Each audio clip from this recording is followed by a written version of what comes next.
साथियों नमस्कार और स्वागत है आप सभी का हमारे YouTube चैनल स्टडी सर्किल पे। और इस वीडियो में हम बात कर रहे हैं Bihar SSC inter level practice set 2023 को लेकर। और ये सेट नंबर 6 है हमारा, यानी कि अब तक 5 सेट हमने डाल चुका है हमारे चैनल पे। आप प्लेलिस्ट पे देख सकते हैं, बीएसएससी 2023 के उसमें नाम से है। और मैथ यानी कि गणित के अलावा लगभग जितने भी विषय हैं जीएस में जो शामिल हैं उनसे संबंधित प्रश्नों को अपलोड किया है हमने। तो देखें, सेट नंबर 6 का जो पहला क्वेश्चन है हमारा वो कुछ ऐसा है कि प्रकाश वर्ष किसके मापन की इकाई है। हालांकि इससे पहले चीज़ आपको और बता दूं कि एग्ज़ाम जो है, जैसे कि 18 मार्च लास्ट डेट है एडिटिंग का, तो उसके बाद हो सकता है अगर आयोग चाहे तो मार्च महीने की एंडिंग तक पेपर ले ले, या फिर वैसे लग नहीं रहा है चांस यही है कि लोकसभा चुनाव के बाद ये लोकसभा चुनाव के बाद ही ये पेपर हों। तो उस हिसाब से तैयारी करें, मतलब लगे रहें, छोड़े ना, मतलब रिदम जो है बरकरार रखें और उसी के अकॉर्डिंग काम करें। तो देखें, जो पहला प्रश्न है कि प्रकाश वर्ष किसके मापन की इकाई है। विकल्प दिए गए हैं 4। एक वर्ष में मापी गई रॉकेट की गति को, एक वर्ष में निर्वात में ध्वनि द्वारा चली गई दूरी की, या एक वर्ष में निर्वात में प्रकाश द्वारा चली गई दूरी की, या हवाई जहाज़ की गति को। तो बताना है कि प्रकाश वर्ष जो है किसको मापता है या किसके मापने की इकाई है। तो सही विकल्प यहाँ पे सी हो जाएगा कि एक वर्ष में निर्वात में प्रकाश द्वारा चली गई दूरी को मापने की इकाई जो है प्रकाश वर्ष है। तो सही विकल्प यहाँ पे सी हो जाएगा। और प्रश्न नंबर 2 है कि ब्लीचिंग पाउडर का रासायनिक नाम यह भी है। 4 विकल्प। पहला है कैल्शियम सल्फेट CaSO4, और बी विकल्प है कैल्शियम ऑक्सीक्लोराइड या CaOCl2, या सी विकल्प है सोडियम बाइकार्बोनेट या NaHCO3, या सोडियम क्लोराइड NaCl। बताना है कि इनमें से ब्लीचिंग पाउडर का रासायनिक नाम कौन सा है। तो सही विकल्प हो जाएगा यहाँ पे बी कैल्शियम ऑक्सीक्लोराइड या CaOCl2। तो कैल्शियम ऑक्सीक्लोराइड, जिसे कि कैल्शियम हाइपोक्लोराइड भी कहा जाता है, और ये हल्के पीले रंग का पाउडर होता है जिसमें क्लोरीन की तीखी गंध या तेज गंध होती है, और यह पानी में घुलनशील होती है। और इसका उपयोग जो है ब्लीचिंग पाउडर का गंदे कपड़े को ब्लीचिंग करने या साफ़ करने में किया जाता है। इसके अलावा ये जो ब्लीचिंग पाउडर होता है ये एक मजबूत ऑक्सीकारक एजेंट होता है, इसलिए बहुत सारे उद्योगों में ऑक्सीडाइजर के रूप में इसका प्रयोग किया जाता है। अब प्रश्न नंबर 3 देखेंगे। प्रश्न नंबर 3 है कि संतरे में बहुतायत में क्या होता है। विकल्प हैं vitamin C, vitamin A, vitamin B, या इनमें से कोई नहीं। तो पूछ रहा है कि संतरे में बहुतायत में क्या होता है। तो सही विकल्प यहाँ पे ए हो जाएगा कि विटामिन ए जो है ये संतरे में बहुतायत मात्रा में होता है, जबकि विटामिन बी जो है ये अल्प मात्रा में होता है। तो सही विकल्प यहाँ पे ए हो जाएगा। ठीक है। और प्रश्न नंबर 4 है कि सिराजुद्दौला किस युद्ध में अंग्रेजों से पराजित हुआ। बक्सर के युद्ध में, वांडीवास के युद्ध में, प्लासी के युद्ध में, या इनमें से कोई नहीं। तो सही विकल्प यहाँ पे सी हो जाएगा कि प्लासी के युद्ध में सिराजुद्दौला जो है ये अंग्रेजों से पराजित हुआ, और यह युद्ध जो है 23 जून 1757 को लड़ा गया था। और इसके यानी कि इस युद्ध के बाद ही ये माना जाता है कि भारत में अंग्रेजों का प्रभुत्व बढ़ गया और उन्होंने देश को पर कब्जा कर लिया। खैर, आगे देखिए प्रश्न नंबर 5।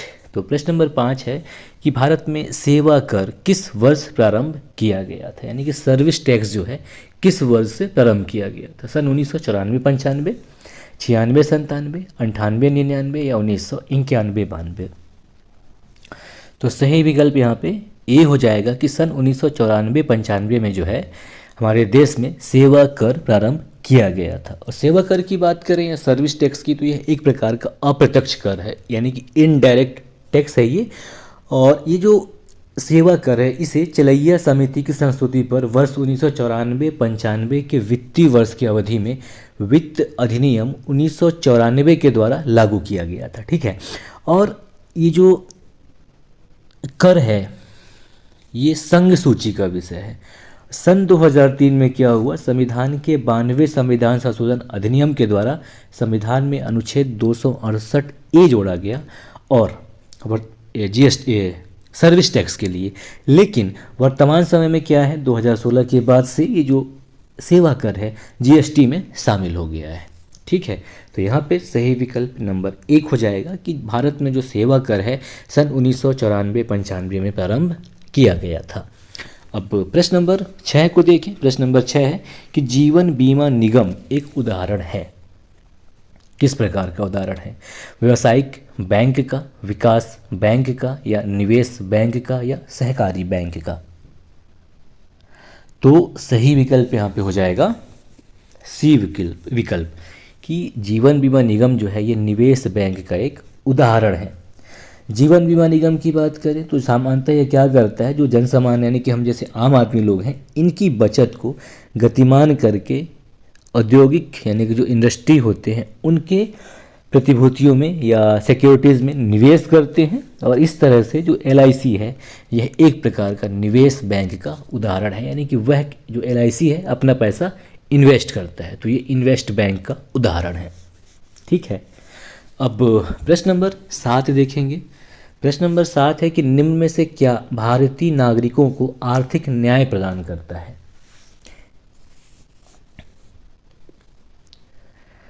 मौलिक अधिकार, मौलिक कर्तव्य, राज्य के नीति निदेशक सिद्धांत, या इनमें से कोई नहीं?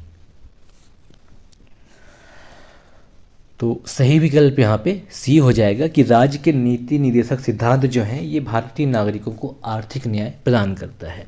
पहले मौलिक अधिकार था धन का अधिकार, लेकिन यह विधिक अधिकार हो गया, इसलिए यहाँ पे सही विकल्प सी हो जाएगा कि राज्य के नीति निदेशक सिद्धांत जो हैं ये भारतीय नागरिकों को आर्थिक न्याय प्रदान करते हैं। अब प्रश्न नंबर 8 की बात करें। प्रश्न नंबर 8 है कि त्रिस्तरीय पंचायती राज व्यवस्था का विचार किसने रखा था? यानी कि भारत में त्रिस्तरीय जो पंचायती व्यवस्था है इसका विचार किसके द्वारा रखा गया? Balwant Rai Mehta committee, Ashok Mehta committee, royal commission, या इनमें से कोई नहीं? तो यहाँ पे सही विकल्प ए हो जाएगा कि बलवंत राय मेहता कमेटी के द्वारा त्रिस्तरीय पंचायती राज व्यवस्था का विचार रखा गया था। अब जो ये बलवंत राय मेहता समिति है इसकी बात करें तो इसे पंचायती राज व्यवस्था के लिए रिपोर्ट तैयार करने के लिए 16 जनवरी 1957 को गठित किया गया था, और इसके द्वारा ही पंचायती राज व्यवस्था के लिए 3 स्तरों की सिफारिश की गई थी। यानी कि पहले स्तर पर, ग्राम स्तर पर, द्वितीय स्तर पर, जो पहला स्तर है उसमें ग्राम स्तर पर जिसमें ग्राम पंचायत, और उससे ऊपर पंचायत समिति, जिसे अलग अलग राज्यों में अलग अलग नाम से जाना जाता है। जैसे ये बिहार की अगर हम बात करें तो बिहार में इसे पंचायत समिति कहा जाता है, जबकि मध्य प्रदेश राज्य की बात करें तो वहाँ जनपद पंचायत कहा जाता है। और इसके ऊपर क्या है, जिला पंचायत आता है, यानी कि ग्राम पंचायत, पंचायत समिति, और फिर तीसरे स्तर पर, सर्वोच्च स्तर पर जिला पंचायत। और जब इस समिति ने यानी कि बलवंत राय मेहता समिति ने सिफारिश किया तो सबसे पहले पंडित जवाहरलाल नेहरू ने राजस्थान के नागौर ज़िले में 2 अक्टूबर 1959 को इसका शुभारंभ किया। यानी कि भारत में पहला ऐसा जिला जहां पंचायती राज व्यवस्था का शुभारंभ किया गया वह राजस्थान का नागौर था, जहां 2 अक्टूबर 1959 को इसका शुभारंभ किया गया। इसके अलावा इसके बाद दूसरा 1 नवंबर 1959 को आंध्र प्रदेश राज्य ने भी पंचायती राज व्यवस्था को लागू किया। लेकिन ये उस समय में यानी कि सन 1959 के समय में पंचायती राज व्यवस्था भारत के लिए एक बिल्कुल अजूबा किस्म का था, तो सफल नहीं हो सका था, है ना। अब और इसकी कमियों को दूर करने के लिए ही अशोक मेहता कमेटी की स्थापना की गई थी सन 1977 में। यानी कि दिसंबर 1977 में अशोक मेहता समिति का गठन किया गया था। ये अशोक मेहता की अध्यक्षता में किया गया था। ठीक है, और ये जो अशोक मेहता कमेटी है इसने ये संस्तुति दी कि भैया पंचायत का त्रिस्तरीय नहीं बल्कि 2 स्तरीय रखा जाए। तो यहाँ पे जो प्रश्न है अपना कि त्रिस्तरीय पंचायती राज व्यवस्था का विचार जो है किसने रखा था, तो बलवंत राय मेहता कमेटी ने रखा था। जबकि अशोक मेहता कमेटी की अगर हम बात करें तो अशोक मेहता कमेटी ने द्विस्तरीय पंचायती राज व्यवस्था का विचार दिया, और अशोक मेहता कमेटी की स्थापना सन 1977 दिसंबर महीने में की गई थी। ठीक है, अब रॉयल कमीशन या शाही आयोग की बात करें तो शाही आयोग ऐसा जो राजतंत्रों में जो आयोग जिस कमीशन का स्थापना की जाती है उसे रॉयल कमीशन कहा जाता है, क्योंकि भारत में ऐसा है नहीं। तो अब आगे बढ़ें, प्रश्न नंबर 9 देखें। प्रश्न नंबर 9 है कि प्रतिरोध की एसआई इकाई क्या है या एसआई यूनिट क्या है? फैराडे, ओम, वोल्ट या एम्पियर? तो प्रतिरोध की जो एसआई इकाई है वो ओम होती है, तो सही विकल्प यहाँ पे बी हो जाएगा कि प्रतिरोध की एसआई इकाई जो है ओम है। अब प्रतिरोध की बात करें कि क्या होता है, तो ये किसी भी विद्युत धारा में या विद्युत परिपथ के विद्युत धारा का जो होता है उसके विरोध का माप है। यानी कि अपन बटन दबाए, लाइट जा रही है, लेकिन लाइट जाने में जो भी विरोध होगा उसको ही प्रतिरोध कहा जाता है। और प्रतिरोध को जो है ओम से मापा जाता है, यानी कि इसका जो एसआई मात्रक है, एसआई इकाई है वो ओम है। और जिसका प्रतीक, अगर प्रतीक की बात करें तो ये ओमेगा, यानी उल्टा वी टाइप का, ये आप देख सकते हैं, ओमेगा इसका प्रतीक होता है प्रतिरोध के एसआई मात्रक का। ठीक है। और थोड़ी सी बात करें एम्पियर की, तो एम्पियर जो है ये धारा की एसआई इकाई होती है, एम्पियर। और फैराडे की बात करें तो माइकल फैराडे, मतलब इन्होंने विद्युत चुंबकीय प्रेरण का नियम को प्रतिपादित किया, जो कि ट्रांसफार्मर की कार्यप्रणाली जिस पर आधारित है। तो माइकल फैराडे ने विद्युत चुंबकीय प्रेरण का नियम बताया, उसी के आधार पर ये काम करता है ट्रांसफार्मर। ठीक है।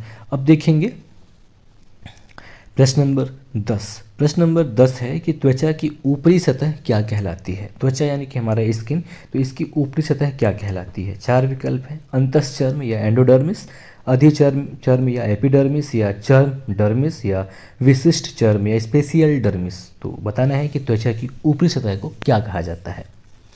तो यहाँ पे सही विकल्प बी हो जाएगा कि त्वचा की ऊपरी सतह को अधिचर्म या एपिडर्मिस कहा जाता है।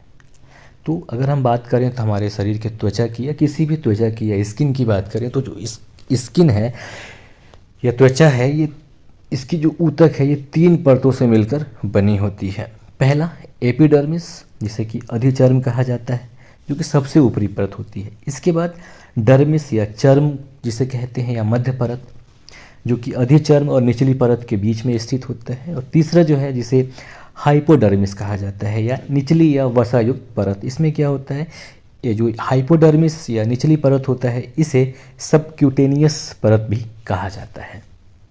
थोड़ी सी हम त्वचा के बारे में बात कर लें, तो त्वचा जो है जैसा कि सिंपल है कि त्वचा से ही हम किसी के चेहरे को या अमूमन याद रखते हैं कि भाई सामने वाला कैसा दिखता है, ये त्वचा से ही हम याद रखते हैं। ठीक है।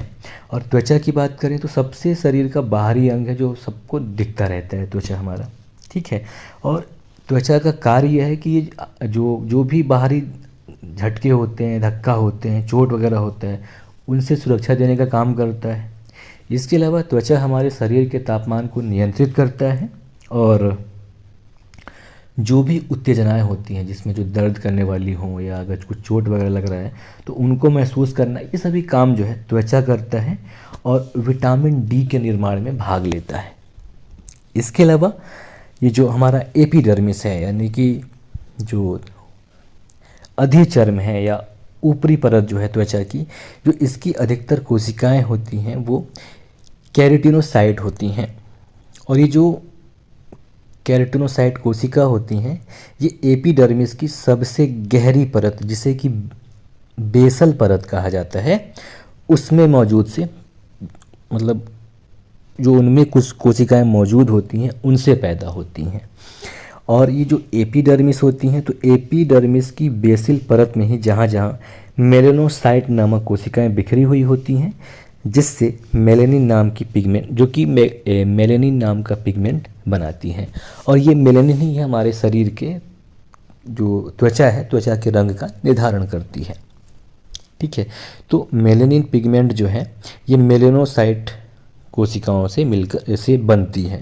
और ये जो मेलेनोसाइट हैं ये एपिडर्मिस की बेसल परत में ही जहाँ तहाँ बिखरी हुई होती हैं। ठीक है। अब आगे देखें प्रश्न नंबर 11। प्रश्न नंबर 11 है कि नागार्जुन सागर बांध किस नदी पर बना हुआ है? नागार्जुन सागर थोड़ी विवादित बांध है ये, इसलिए अक्सर इस पर सवाल पूछ लेता है। बताना है कि ये किस नदी पर बना हुआ है, गोदावरी, गंगा, कृष्णा या कावेरी। तो सही विकल्प यहाँ पे सी हो जाएगा कि नागार्जुन सागर बांध जो है ये कृष्णा नदी पर बना हुआ है, जो कि आंध्र प्रदेश के गुंटूर जिले और तेलंगाना राज्य के नलगोंडा जिले के मध्य में स्थित है। और इस बांध का निर्माण जो है सन 1955 से 1967 के मध्य हुआ था। हालांकि इस बांध को निर्मित करने की जो परिकल्पना थी सन 1903 ईस्वी में ही ब्रिटिश शासन के समय में की गई थी, और 10 दिसंबर 1955 को इस बांध की नींव रखी गई भारत के प्रधानमंत्री पंडित जवाहरलाल नेहरू जी के द्वारा। ठीक है, और 4 अगस्त 1966 को यह बनकर तैयार हुआ था, और सन 1967 में इसका उद्घाटन जो है इंदिरा गांधी जी के द्वारा किया गया था। और ये जो नागार्जुन सागर बांध है तो ये भारत का सबसे ऊंचा और लंबा बांध है, जिसकी ऊंचाई जो है 490 फीट है, जबकि लंबाई 1.6 किलोमीटर है। अब इस बांध के बनाने से जो जलाशय बना है उसे नागार्जुन सागर झील कहा जाता है, जो कि मानव निर्मित विश्व की तीसरी सबसे बड़ी झील है, और वो यहीं पर स्थित है। इसके अलावा बांध के निर्माण के समय यहाँ पे प्राचीन बौद्ध शहर नागार्जुन कोंडा था, जो कि प्राचीन इक्ष्वाकु वंश की राजधानी हुआ करती थी, वह यहाँ पे डूब गया था। और तो यहाँ पे सही विकल्प हो जाएगा कि नागार्जुन सागर बांध जो है कृष्णा नदी पर बना हुआ है। अब थोड़ी सी कृष्णा नदी की अगर हम बात कर लें तो यह पश्चिमी घाट से निकलती है। अब पश्चिमी घाट की क्या है, तो ये असल में जो कृष्णा नदी है ये दक्षिण भारत की एक प्रमुख नदी है जो काफ़ी लंबी है, 1400 किलोमीटर लंबाई है इसकी। ठीक है, कृष्णा नदी की, और ये महाराष्ट्र, कर्नाटक, तेलंगाना और आंध्र प्रदेश राज्यों से होकर बहती है और बंगाल की खाड़ी में अपना जल विसर्जित करती है। अब बात करें कि इसका उद्गम कहाँ होता है, तो जैसा कि बताया कि पश्चिमी घाट, तो महाराष्ट्र के महाबलेश्वर यानी कि सतारा जिले में इसका उत्पत्ति होती है, और इसकी लंबाई जैसा कि पहले बताया 1400 किलोमीटर है। और इसकी प्रमुख सहायक नदियों में है तुंगभद्रा, कोयना, भीमा, घाट प्रभा और माल प्रभा। इसके अलावा कृष्णा नदी पर अन्य बांधों की अगर हम बात कर लें तो श्री सैलम बांध है, और दूसरा है अलमाटी बांध। तो अलमाटी बांध को लाल बहादुर शास्त्री बांध के नाम से भी जाना जाता है। तो ये श्री सैलम बांध और अलमाटी बांध और नागार्जुन सागर बांध, ये तीनों बांध जो हैं ये कृष्णा नदी पर हैं। ठीक है, अब प्रश्न नंबर 12 देखेंगे। प्रश्न नंबर 12 है कि भारतीय इतिहास में धन्वंतरी कौन थे? चंद्रगुप्त मौर्य के प्रसिद्ध सेनापति, या चंद्रगुप्त विक्रमादित्य की सभा को संशोधित करने वाले प्रसिद्ध चिकित्सक, या हर्ष के समय के एक प्रसिद्ध नाटककार, या इनमें से कोई नहीं? तो यहाँ पे सही विकल्प बी हो जाएगा कि चंद्रगुप्त विक्रमादित्य की सभा को सुशोभित करने वाले प्रसिद्ध चिकित्सक थे धन्वंतरी। तो सही विकल्प यहाँ पे बी हो जाएगा। और प्रश्न नंबर 13 है कि स्वर्णिम चतुर्भुज क्या है? महानगरों को जोड़ने वाला रेल मार्ग, या प्रमुख वायु मार्ग, या राष्ट्रीय राजमार्ग परियोजना, या स्वर्ण व्यापार का मार्ग? तो सही विकल्प यहाँ पे सी हो जाएगा कि स्वर्णिम चतुर्भुज जो है राष्ट्रीय राजमार्ग परियोजना है, जिससे सन 1999 में शुरुआत की गई थी, और इसके माध्यम से देश के जो 4 प्रमुख महानगर हैं दिल्ली, मुंबई, कोलकाता और चेन्नई, उनको सड़क मार्गों से जोड़ना था। तो यह राष्ट्रीय राजमार्ग परियोजना है। ठीक है, सी विकल्प। और प्रश्न नंबर 14 है कि छठी पंचवर्षीय योजना के दौरान निम्नलिखित में से कौन सा कार्यक्रम शुरू किया गया था? एकीकृत ग्रामीण विकास कार्यक्रम, या ग्रामीण साक्षरता विकास कार्यक्रम, ग्रामीण रेलवे कार्यक्रम, या ग्रामीण लोगों के लिए उन्नत संचार लिंक कार्यक्रम? तो सही विकल्प यहाँ पे ए हो जाएगा कि एकीकृत ग्रामीण विकास कार्यक्रम जो है छठी पंचवर्षीय योजना के दौरान शुरू किया गया था। अब सही विकल्प यहाँ पे ए हो जाएगा। थोड़ी सी आपको बता दूं कि जो छठी पंचवर्षीय योजना है इसका जो कार्य था सन 1980 से 1985 के मध्य था, और ये जो एकीकृत ग्रामीण विकास कार्यक्रम या IRDP है, यानी कि इंटीग्रेटेड रूरल डेवलपमेंट प्रोग्राम जो है, इसे 2 अक्टूबर 1980 को प्रारंभ किया गया था और इस योजना का जो मुख्य लाभ था, जो मुख्य लक्ष्य था, वो ये था कि जो ग्रामीण निर्धन परिवार हैं उनको स्वरोजगार के लिए ऋण उपलब्ध कराकर रोजगार प्रदान करना था। और सन 1999 से एकीकृत ग्रामीण विकास कार्यक्रम को स्वर्ण जयंती स्वरोजगार योजना में मिला दिया गया था। और ये जो योजना है एकीकृत ग्रामीण विकास कार्यक्रम, इसे ग्रामीण विकास मंत्रालय के द्वारा प्रारंभ किया गया था। ठीक है, सही विकल्प यहाँ पे नंबर 1 हो जाएगा। अब प्रश्न नंबर 15 की बात करें। प्रश्न नंबर 15 है कि जनांकिकी या डेमोग्राफी में लिंग अनुपात का संदर्भ है, यानी कि लिंग अनुपात का मतलब क्या होता है ये बताना है। एक देश में महिलाओं की संख्या से, एक देश में पुरुषों की संख्या से, या प्रति 1000 पुरुषों के साथ महिलाओं के अनुपात से, या प्रति 1000 महिलाओं के साथ पुरुषों के अनुपात से बताना है कि लिंग अनुपात का मतलब क्या होता है डेमोग्राफी में। तो यहाँ पे सही विकल्प सी हो जाएगा कि प्रति 1000 पुरुषों पर महिलाओं की संख्या को लिंग अनुपात कहा जाता है। ठीक है, तो सही विकल्प यहाँ पे सी हो जाएगा।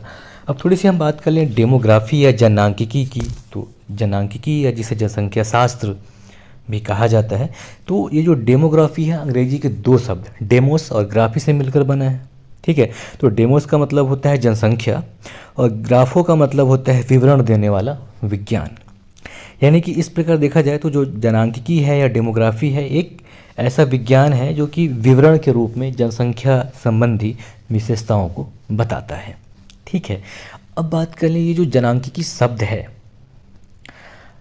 या डेमोग्राफी शब्द है, तो इसका प्रयोग जो है सबसे पहले 1855 ईस्वी में गुई लॉर्ड ने किया था, गुई लॉर्ड ने। ठीक है, और विधिवत रूप से जॉन ग्रांट ने 1862 ईस्वी में जनांकिकी के अध्ययन का शुभारंभ किया। इसकी वजह से जॉन ग्रांट को जनांकिकी का पिता कहा जाता है और जनांकिकी को सामाजिक विज्ञान के रूप में स्थापित करने का कार्य जो है प्रमुख रूप से थॉमस रॉबर्ट माल्थस के द्वारा किया गया। ठीक है, तो सही विकल्प यहाँ पे सी हो जाएगा। अब प्रश्न नंबर 16 देखिए। प्रश्न नंबर 16 है कि राडार का आविष्कारक कौन था? रॉबर्ट, वाटसन, फ्लेमिंग, बुशवाल या ऑस्टिन?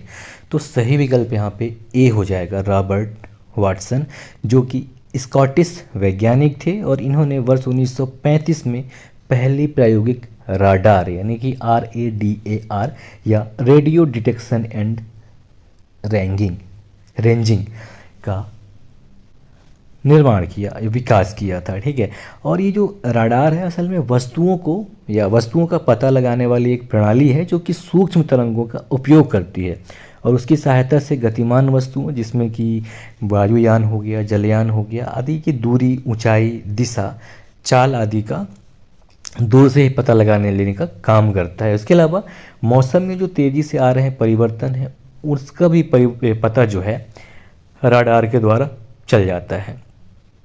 और जो राडार की जो कार्य प्रणाली का नियम है असल में विद्युत चुंबकीय प्रणाली पर काम करता है ये। ठीक है, प्रश्न नंबर 17 की बात करें कि डायनेमो का क्या कार्य है? विकल्प है वैद्युत ऊर्जा को गतिज ऊर्जा में बदलता है, यांत्रिक ऊर्जा को वैद्युत ऊर्जा में परिवर्तित करता है, या वैद्युत ऊर्जा को यांत्रिक ऊर्जा में परिवर्तित करता है, या यांत्रिक ऊर्जा उत्पन्न करता है। तो सही विकल्प यहाँ पे बी हो जाएगा कि डायनेमो जो है यांत्रिक ऊर्जा को वैद्युत ऊर्जा में परिवर्तित करता है। फ्लेमिंग के नियम काम करता है यहाँ, है ना। तो इसका जो काम है डायनेमो का यांत्रिक ऊर्जा को विद्युत ऊर्जा में परिवर्तित करने का। तो इसमें क्या है, एक युक्ति होती है डायनेमो या यंत्र होता है जो कि यांत्रिक ऊर्जा के रूप में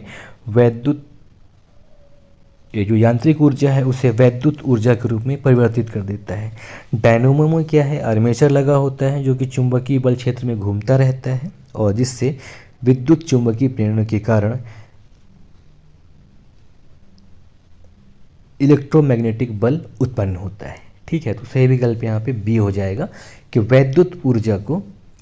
यांत्रिक ऊर्जा को वैद्युत ऊर्जा में परिवर्तित करता है। अब प्रश्न नंबर 18 देखेंगे। प्रश्न नंबर 18 है कि प्रकाश में 7 रंग होते हैं, रंगों को अलग करने का क्या तरीका है। विकल्प है, एक प्रिज्म से रंगों को अलग अलग किया जा सकता है, या बी है कि फिल्टर से रंगों को अलग अलग किया जा सकता है, अथवा सी है कि पौधों से रंगों को अलग अलग किया जा सकता है, या फिर डी है कि रंगों को अलग अलग नहीं किया जा सकता है।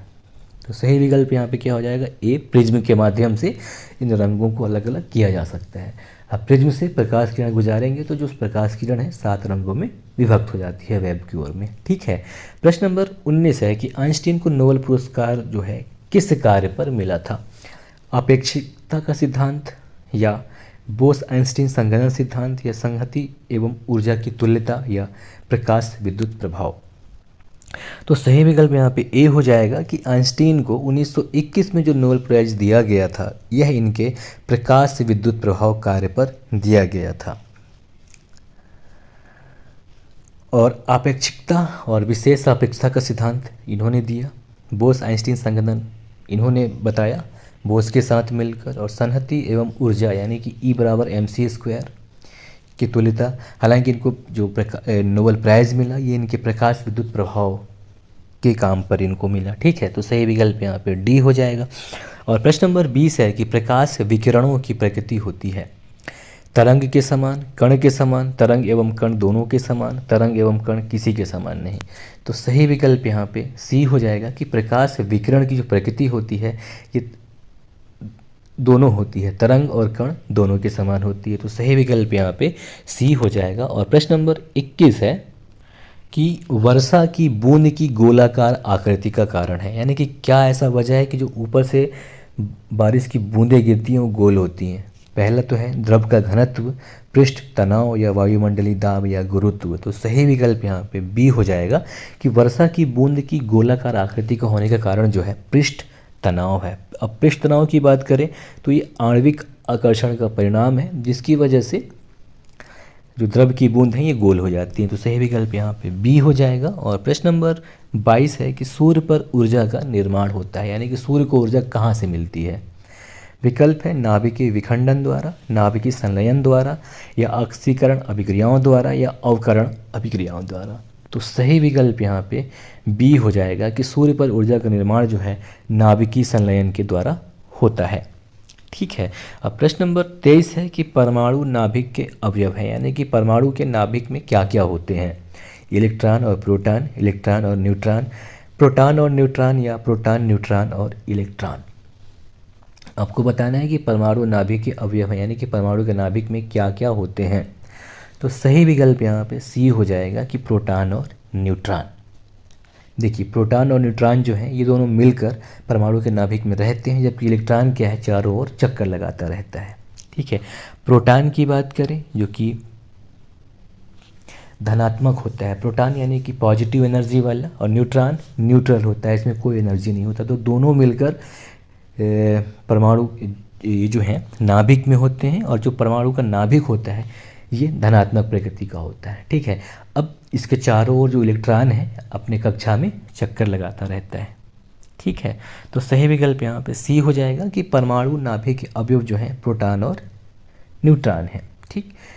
और प्रश्न नंबर 24 है कि आधुनिक रसायन शास्त्र का जनक किसे कहा जाता है। तो लेवोजियर हैं। तो कहाँ है लेवोजियर, सी विकल्प है। तो आधुनिक रसायन शास्त्र का जनक जो है लेवोजियर को कहा जाता है। और प्रश्न नंबर 25 और अंतिम में हमारा कि ब्रोमीन होती है। ब्रोमीन क्या है। रंगहीन गैस, भूरी ठोस, या अत्यंत ज्वलनशील गैस, या लाल द्रव। बताना है कि क्या है ब्रोमीन। तो सही विकल्प जो है कि ब्रोमीन असल में लाल द्रव होता है। तो ब्रोमीन की अगर हम बात करें तो ये ऐसा तत्व है जो कि वर्ग 17 का सदस्य है, और इसका यानी कि जो वर्ग 17 है हेलोजन वर्ग नाम जाता है, यानी कि क्लोरीन, फ्रोमीन, ब्रोमीन एक ही वर्ग में आते हैं, ये उसी वर्ग का तत्व है ये। और ये गहरा लाल रंग का एक और तीखे गंध वाला वाष्पशील द्रव है, जिसका परमाणु क्रमांक 35 है, और यह कमरे के ताप पर द्रव अवस्था में होता है, और इसका जो रंग है ये गहरे लाल रंग का होता है। ठीक है। तो साथियों ये था बिहार एसएससी 2000 यानी कि बिहार एसएससी इंटर लेवल 2023 के लिए मॉडल क्वेश्चन पेपर सेट, और ये सेट नंबर 6 था हमारा। और उम्मीद करता हूँ कि ये वीडियो आपको पसंद आया हो, और पसंद आने पर ज़रूर वीडियो को लाइक करें, कमेंट करें, साथ ही साथ शेयर भी करें। और कुछ और जो आपको चाहिए, जो दिक्कत हो मैथ के अलावा, आप कमेंट करें, हम कोशिश करेंगे उसे सॉल्व करने का।